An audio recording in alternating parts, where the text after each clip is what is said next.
7, 6, 5, 4, 3, 2, 1, 0.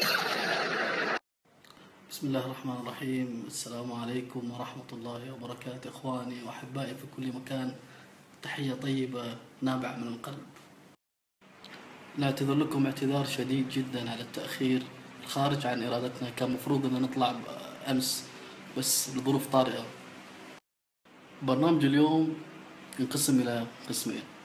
القسم الأول راح نتحدث فيه عن تاريخ الكرة الصومالية، والقسم الثاني إن شاء الله سوف نتحدث فيه عن بطولة الأقاليم الصومالية التي جرت في العاصمة مقديشو، والتي لاقت زخما إعلاميا وجماهيريا كبيرا. والبطولة هاي طبعا فاز فيها فريق إقليم بورتلاند الصومالي ونال كأس البطولة. إخواني وأخواتي في كل مكان، إن شاء الله راح أحاول أجتهد بأن نقدم شيء مميز إن شاء الله، ولكل مجتهد إن شاء الله نصيب. تأسس الاتحاد الصومالي لكرة القدم في عام 1951، ومن ثم انضم الاتحاد الدولي لكرة القدم فيفا في عام 1962، ومن ثم انضم الاتحاد الافريقي لكرة القدم الكاف عام 1968، ومن ثم انضم الاتحاد شرق ووسط افريقيا سكافا. انضم الى سكافا عام 1973، ومن ثم انضم الى الاتحاد العربي لكرة القدم عام 1974. ما حقق منتخب الصومال أكبر فوز له بتاريخه على منتخب موريتانيا بنتيجة 5-2، وذلك خلال دورة الألعاب العربية السادسة بالمغرب عام 1985. منتخبنا الصومالي يلعب المباريات الدولية خارج الصومال بالوقت الحالي، وذلك بقرار من الاتحاد الدولي لكرة القدم نظرا للظروف الأمنية التي تعاني منها البلاد. ويعد أبرز إنجاز حققه نادي الصومالي هو صعود نادي هورسيد الصومالي إلى نهائي كأس إسكافا الأندية عام 1977. وأقيمت البطولة بذلك الوقت بتنزانيا، وخسر هورسيد المباراة النهائية أمام نادي جورماهيا الكيني بنتيجة 1-2، كما كان هورسيد وقد تأهل هورسيد إلى النهائي على حساب فريق نادي كامبالا سيتي الأوغندي بفوزه عليه بهدف مقابل لا شيء. وهذه طبعا صورة من الأرشيف لنادي هورسيد الصومالي الذي تأهل إلى نهائي دورة إسكافا لكرة القدم. ومن أبرز نجوم نادي هورسيد في ذلك الزمن الجميل هذا اللاعب اللي هو سعيد دعالي. سعيد دعالي نجم كبير في نادي هورسيد الصومالي سابقا ونادي أبو ظبي والوحدة حاليا الإماراتي، حيث سافر نجمنا الصومالي سعيد دعالي إلى الإمارات في عام 1975، والتحق بنادي أبو ظبي أو الوحدة الإماراتي حاليا. وسجل نجمنا الصومالي في أول مواسمه مع أبو ظبي أو الوحدة الإماراتي 30 هدف، وهذا يعتبر رقم قياسي في تسجيل الأهداف. هناك معلومة غايبة عن الكثيرين خصوصا الجيل الجديد بأن المنتخب البرازيلي زار مقديشو في السبعينات. كان المنتخب البرازيلي في جولة إفريقية لإجراء مباريات ودية هناك، فزار مقديشو في ذلك الوقت في السبعينات. وقد خسر المنتخب البرازيلي مباراته مع عوسد بهدف وحيد من ركلة جزاء تسبب بها نجمنا هذا سعيد دعالي. وعلى الرغم من تألق سعيد دعالي في الإمارات وتسجيل 30 هدف رقم قياسي، إلا أنه آثر الرحيل عن الإمارات والذهاب إلى مصر ليحط به الرحال، هذه المرة في القلعة البيضاء في نادي الزمالك، حيث لعب في صفوفه في الموسم الرياضي 77-78 في مسابقة الكأس والدوري، حيث لعب الموسم كلاعب أساسي في مجمل المباريات التي خاضها فريق الزمالك ضمن كوكبة رائعة من نجوم الزمالك مثل طه بصري، علي خليل، حسن شحاتة وفاروق جعفر.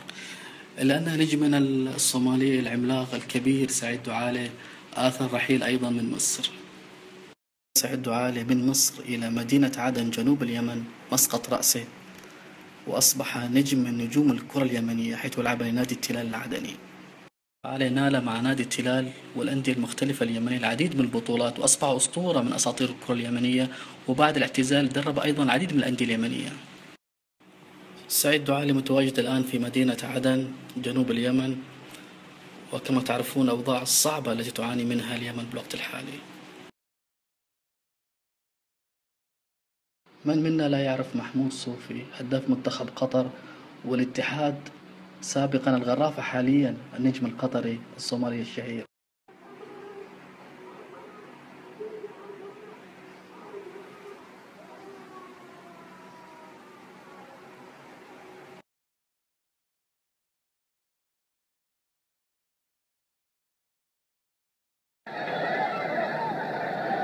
أحبتي، اختار لكم مباراة تاريخية قديمة بين المنتخب السعودي والمنتخب الصومالي.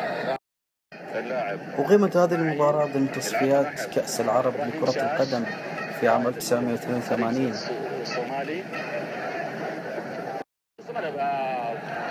المباراة أقيمت في استاد الملز في الرياض في المملكة العربية السعودية. مثل المنتخب السعودي في هذه المباراة لاعبين عمالقة في كرة القدم السعودية أمثال ماجد عبد الله وشايع الفيصل. ماجد عبد الله يعتبر أحد عمالقة الكرة السعودية وأحد هدافيها التاريخيين، وأيضا محمد عبد الجواد وحسن بشير وعمر باخشوين.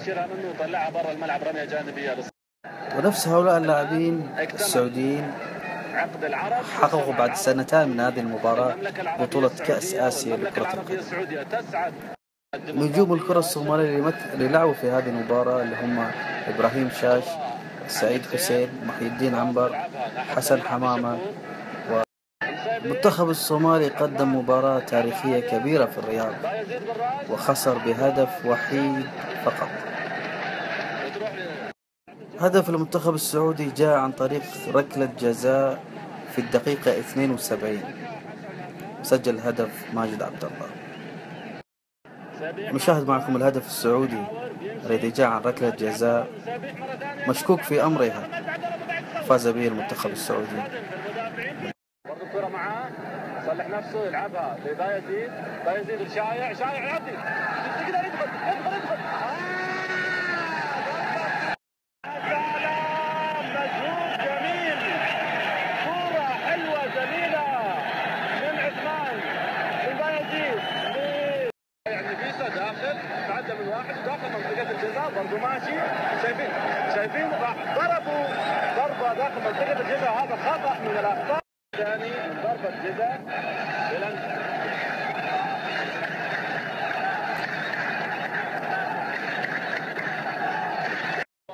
ويحتك بمحمد المطلق ويوقع محمد مطلق على الأرض. سلامات يا محمد. واحد لصالح المنتخب السعودي، لا شيء لصالح المنتخب الصومالي الشقيق. لاعب الفريق الصومالي بيطالع سعد، يشيلها من فوق راس اللاعب، تروح ناحية محمد حاج امين، داخل محمد حاج امين، هجمة لصالح المنتخب الصومالي، يتزحلق محمد عبد الجواد عليها وطلعها ضربة، يرفع عالية ويدخل سمير بالراس، يبعدها ترتد مرة ثانية، يبعدها الفريق الصومالي، يشوط، يا سلام. وبهذه النتيجة بهدف مقابل لا شيء يخسر المنتخب الصومالي وبشرف في العاصمة الرياض هذه المباراة. أحبتي في كل مكان، انتهى القسم الأول من برنامجنا لهذا اليوم والذي خصصناه لتاريخ الكرة الصومالية. تاريخ الكرة الصومالية عامر بالإنجازات والمباريات الدولية المميزة، من الصعب إيجازه بهذا الوقت البسيط جدا. أتمنى بأنني قد قدمت ولو شيء بسيط من تاريخ هذه الكرة الصومالية المميزة والعريقة في كرة القدم. في القسم الثاني إن شاء الله سوف نتحدث عن كأس الأقاليم الصومالية التي اختتمت في العاصمة مقديشو وفازت بها بونتلاند.